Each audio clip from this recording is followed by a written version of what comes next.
Nessa videoaula, a gente vai abordar o capítulo 2 do volume 1 do material do Bernoulli. Esse capítulo ele vai tratar da história dos Estados Unidos do século XIX.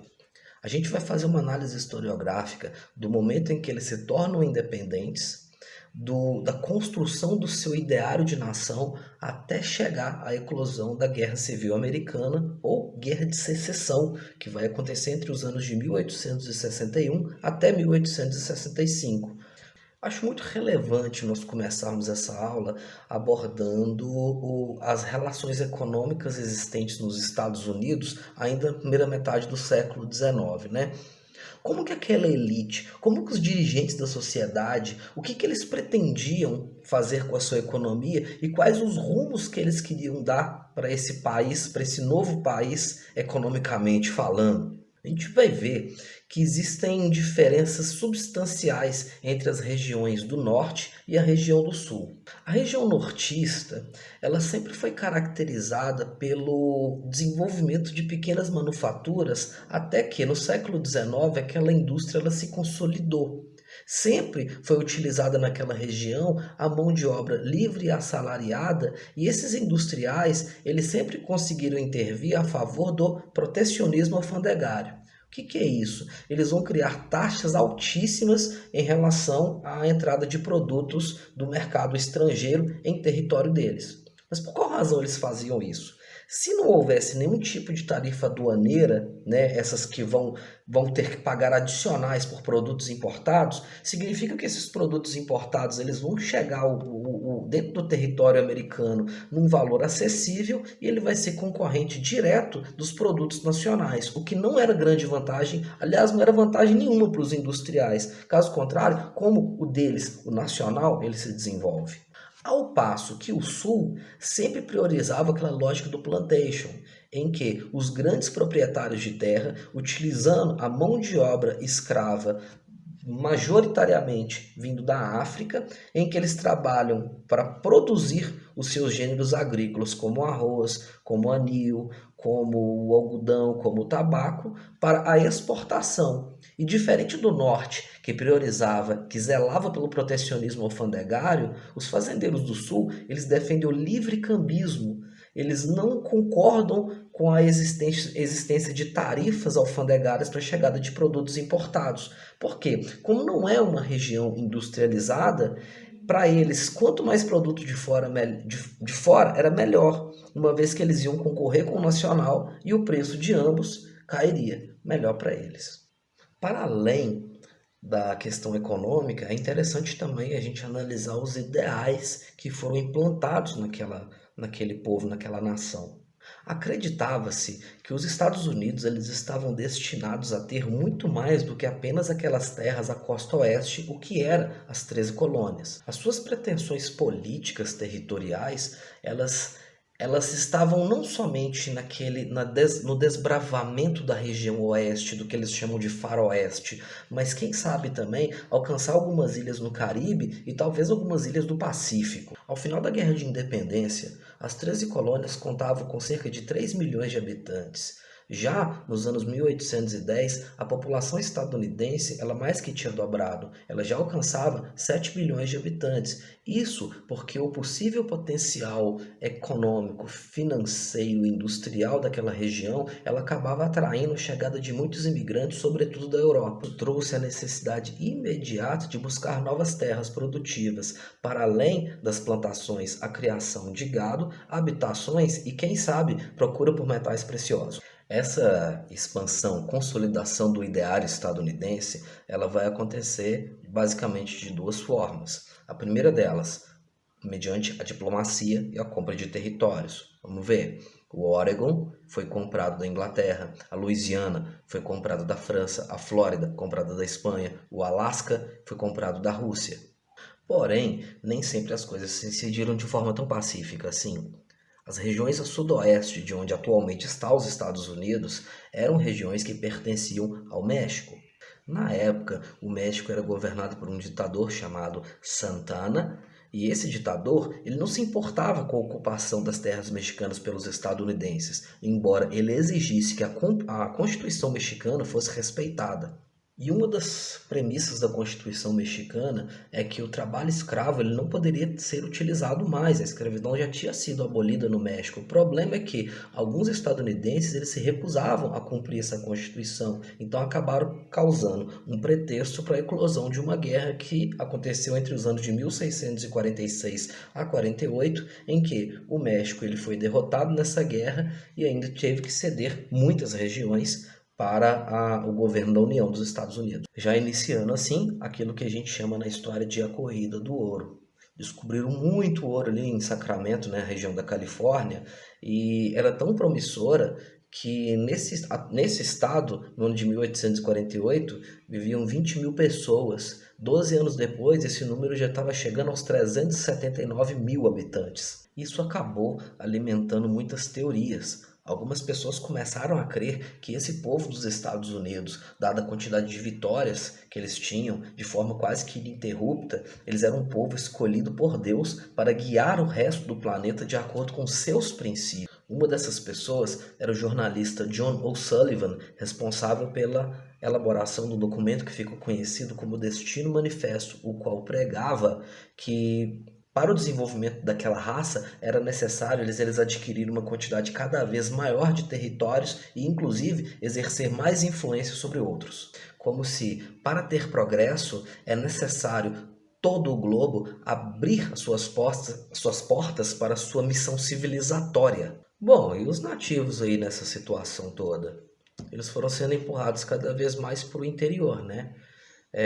O governo da União Estadunidense ele foi forçando tanto a barra que no ano de 1787 ele aprovou uma lei chamada Lei Noroeste, em que determinava que qualquer região que fosse constatada a presença de 60 mil pessoas livres seriam incorporadas às regras do país. Lógico que isso vai ter uma retaliação muito grande dos nativos, o que permitia que outras pessoas agissem também com tamanha violência. No caso, os cowboys, que normalmente eram pessoas chamadas, eram caçadores de recompensa naquela época e literalmente eles caçavam os nativos que faziam oposição à incorporação dos seus territórios ao território dos Estados Unidos. E mesmo aquelas pessoas que não declaravam guerra aberta aos nativos, muitas vezes elas se tornavam quase que inevitáveis. Por exemplo, vem um europeu, estabelece uma rocinha, estabelece sua residência no meio do nada. O governo estadunidense ele permitia que isso acontecesse se durante 5 anos ele ocupasse a terra e fizesse a mesma desenvolver, ele ganharia a posse daquela terra. Porém, na medida que isso ia crescendo e expandindo, eles iam de encontro às rotas de caça e coleta dos próprios nativos, porque eles eram seminômades, eles não ficavam somente em um lugar. Então hoje, você habita essa região, depois aquela região ela não te oferece os mesmos recursos, você precisa de sair para uma outra região. No meio dessa transição, aí vai ter ali terra que foi adquirida por novos colonos. Então aquilo fazia com que a violência fosse, vamos dizer, quase impossível de não acontecer. Bom, e sobre a guerra? A gente tem que pegar os motivos principais. Para começar, os industriais do norte, eles se posicionavam, não vamos dizer de forma muito radical, que eles não eram tão radicais em relação ao fim da escravidão. Os industriais do norte eles eram contrários mesmo à expansão da escravidão do sul para os outros estados. Veja bem, você cria indústrias. A sua indústria ela gera produtos para serem consumidos. Quanto maior a população de escravos, menor é o consumo. O escravo você não paga salário para ele. Não que se todas as pessoas fossem livres, elas ganhariam salários decentes para ficar comprando quinquilharia do norte. Mas, devido à quantidade enorme, alguns estados contavam com pelo menos 3 milhões de escravos, já era alguma coisa. Somado a isso tudo, né, as novas possibilidades em direção ao oeste, seja para se ter a sua própria terra, né, pela lei do Homestead Act de 1862, permitia, como eu falei agora há pouco, de que cada um que ocupasse a terra ao longo de cinco anos ele poderia adquirir a posse dessa terra. Então isso desestimulava as pessoas a querer trabalhar numa fábrica imunda, perigosa, numa jornada de 14 horas diárias com um salário horroroso. Como muitas pessoas estavam buscando a migração mais em direção ao oeste, a mão de obra livre ela começa a ficar muito escassa no norte. Então, ter essa mão de obra assalariada, mesmo que seja por um salário irrisório, é necessário para os industriais do norte. Eles precisam de mão de obra livre. Pensando também que os fazendeiros do sul, eles tornaram-se grandes exportadores de algodão para a Inglaterra. Não esqueço não, Inglaterra estava passando pela Revolução Industrial desde o século XVIII, então eles precisam cada vez mais de matéria-prima. Então o sul, os fazendeiros sulistas, eles lucravam demais com a exportação do algodão. Praticamente, ó, nem estava preocupado mais com arroz e com tabaco, essas coisas não. O negócio dos caras é algodão. Então quanto mais escravos eles tivessem, melhor, mais enriquecimento esses fazendeiros teriam. Os sulistas, eles valorizavam mais aquele sentimento de aristocracia. Era uma região ruralizada. Eles pouco importavam com o crescimento da nação.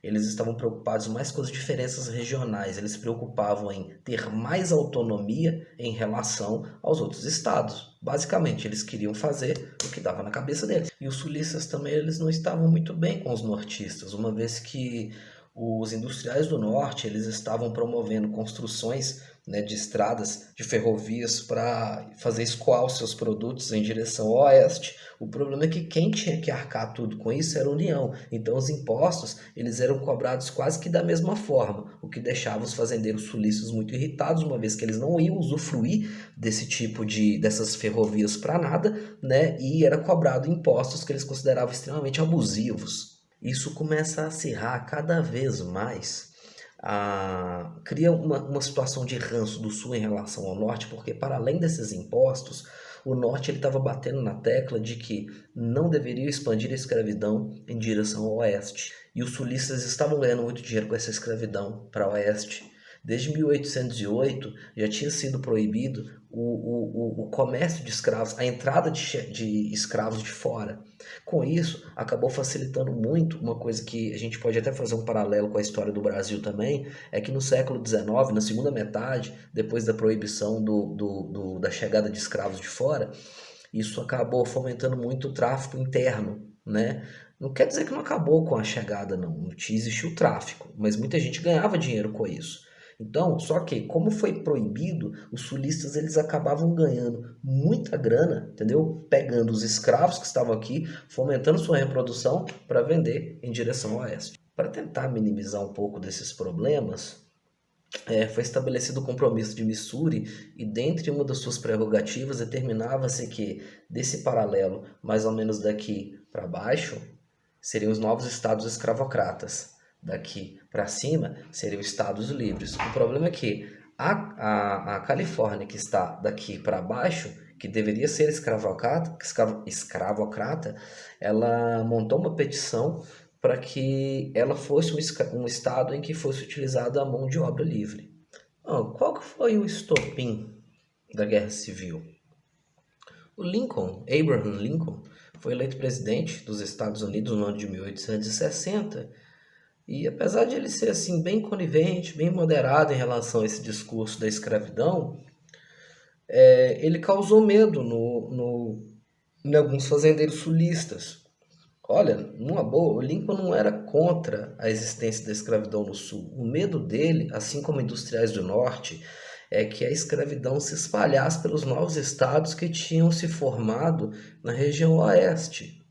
Mas mesmo ele tendo toda essa moderação, muita gente imaginava, o que já era previsto mesmo, que ele ia fazer uso do poder que foi atribuído a ele. Afinal de contas, o cara ele ganhou uma eleição democraticamente, então poderia ser que ele ia utilizar desses poderes para impedir a difusão da escravidão na região oeste estadunidense. Então, antes que isso acontecesse, alguns estados sulistas eles se separam da União porque eles não querem aderir a essa política nortista econômica, né? Na época, quando a Carolina do Sul ela se separou da União, até soltaram um pronunciamento falando que resistir a Lincoln era uma tarefa de obediência a Deus. E com isso, eles acabaram formando lá os Estados Confederados, né? Aí vocês têm o trabalho, por favor, pesquisem aí a bandeira dos Estados Confederados, ela é utilizada muito ainda. Ela é difundida através de imagens e tal, e há muita tolerância, mas eu quero que vocês observem muito bem essa bandeira para vocês reconhecê-la quando verem. Quem ganhou esse negócio? Spoiler, o Norte. O Norte ganhou porque tinha uma superioridade técnica e militar muito maior. Entendeu? A região do Norte ela tinha 22 milhões de habitantes, ao passo que o Sul ele tinha 9 milhões. Lógico que a gente viu muitas vezes que nas guerras históricas, quantidade de gente não é fundamental para você ganhar guerra nenhuma. Pô, pensa aí nas guerras médicas, quando os persas atacaram os atenienses, enfim. Mas o norte também, eram os estados industrializados, então eles tinham condição de produzir os seus víveres para a guerra, ao passo que o sul, mais agrário, precisava de importar esses produtos para a guerra. Mas apesar disso tudo, o Sul estava lutando em casa e, vamos dizer, nos 2 primeiros anos, os sulistas, devido ao conhecimento territorial e eles estarem mais habituados a essas questões beligerantes, eles obtêm vantagens consideráveis nessa guerra aí. Mas um dia, o Lincoln ele teve uma ideia genial. Ele soltou um pronunciamento dizendo que ele chegou ao momento de pensar que para a nação sobreviver, a escravidão deveria morrer também. Então, no ano de 1863, ele aboliu a escravidão, estimulando muitas fugas de escravos. Jefferson Davis, né, que até então era presidente dos Estados Confederados, ele disse que esse foi o ato mais execrável da história humana. Ele era muito pró-escravidão mesmo. E com isso, sabendo que se você cruzar uma fronteira, o escravo no caso, ele sabe que se ele cruzar uma fronteira ele não é mais escravo, o Lincoln tinha certeza que ele ia promover uma fuga em massa, né, de 3 milhões de pessoas, e aquilo ia desorganizar bastante a economia sulista, né, como de fato acabou acontecendo isso mesmo, uma desorganização econômica. Desorganizada sua economia e tendo dificuldade para comprar produtos importados de fora para se manter na guerra, foi só uma questão de tempo até que os recursos do Sul eles definitivamente fossem totalmente escassos e o general Robert Lee acabou assinando o armistício, se declarando derrotado nessa guerra e os Estados Confederados eles acabaram sendo incorporados mais uma vez à União. E 4 dias depois, Abraham Lincoln acabou assassinado no teatro por um ator. Bom, duas consequências diretas aí dessa guerra. A primeira delas é que não houve nenhum tipo de compensação histórica para os anos e anos de exploração da mão de obra escrava negra. Não houve a criação de nenhum artifício legal para que, de fato, todas essas pessoas libertas fossem considerados plenamente cidadãos. Então, restou para aquelas comunidades negras ou se manter nas antigas terras dos seus ex-proprietários trabalhando por um salário de fome, né? Ou então simplesmente relegados à marginalização total. Em segundo lugar, a gente tem que analisar que foi nesse momento que começa a surgir lá nos Estados Unidos as organizações secretas que elas faziam uso de extrema violência e segregação racial, como foi o caso da Ku Klux Klan. A KKK, ela cresceu tanto e ela vai atingir até meios assim, setores extremamente altos da sociedade sulista estadunidense, como juízes, fiscais, administradores, e muitas dessas pessoas estavam ligadas diretamente ao próprio sistema. Então, aos poucos, eles foram alterando leis e criando regras que praticamente impediam, mesmo esses negros libertos, de participarem da política, exigindo muitas vezes que para participar da votação teriam que ser filhos ou de pais que eram eleitores, ou então teria que ser totalmente alfabetizado, coisa que era extremamente rara nessa. E é isso aí. Espero que tenha ficado claro. Espero que todos vocês me procurem. Eu vou deixar meu telefone aqui para que vocês entrem em contato comigo, né? Mesmo nos grupos, vocês devem tê-lo. E não hesitem em mandar as mensagens, né, pelo WhatsApp, independentemente do horário e do local. A gente está limitado por estarmos nessa distância e dentro dessa caixinha aqui, mas é o que a gente tem por enquanto para poder ajudar. Se depender de mim, todos vocês serão assistidos, independentemente da hora, do local. E é isso aí. Tamo junto, vamos torcer para que isso aí acabe rápido. Valeu, super abraço.